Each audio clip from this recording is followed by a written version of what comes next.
এই পরামর্শ কেন্দ্রের লোকজন কোথায়? এই তো আমি আসি, বসেন বসেন। কি ভালো আছেন পরামর্শ? আপনি? হ্যাঁ ভালো। আরে ভাই, আপনি তো আমার যে বুদ্ধি দিচ্ছেন, হ্যাঁ। জিমের নিচে ডিমের দোকান। হ্যাঁ ভালো তো, জিমের নিচে জিম করে তো অনেকে জিম কইরা নিছেন আমরা 8-10টা করে ডিম খাইয়া ভালো ব্যবসা, ভালো। আমারে মনে করেন বডি দেখাইয়া আসতে করে জায়গা। বডি দেখে আমি তো ফকির। কে টাকা দেয় না? ওই যে বডি এই জায়গা। হ্যাঁ তাইলে তো সমস্যা। এটা কি কেমন পরামর্শ দিলেন আপনি আমারে? আমার পরামর্শ তো ঠিক ছিল, আপনি টাকা নিতে পারেন না। যাই হোক, তাহলে মনে হয় আপনি ওদের বডি দেখে ভয় পান। এই যে এরকম বডি দেয় তো কি করে টাকা কেমনে চাইবো কোন? তাইলে বডি দেখলে ভয় পাইতে, তাহলে এই ব্যবসাটা আপনারা শুট করবেন। আমি আরেকটা পরামর্শ দিতেছি, আপনি অল্প কিছু ভিজিট দিয়ে না আমারে। হ্যাঁ ঠিক আছে, দেখি। ওই যে বসা আছেন ওই ভদ্রলোক, ওনার কাছে দিয়া গেলেই হবে।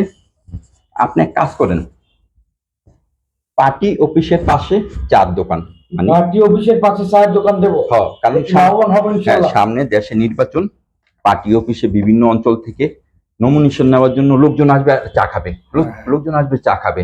আচ্ছা, এই ব্যবসা ভালো হবে। আপনার পুঁজি তো কম না? পুঁজি কম। পুঁজি কম, ওই টাকা তো আছে কিছু ওটা নাই এখন। আর খেলাইছে জিমে।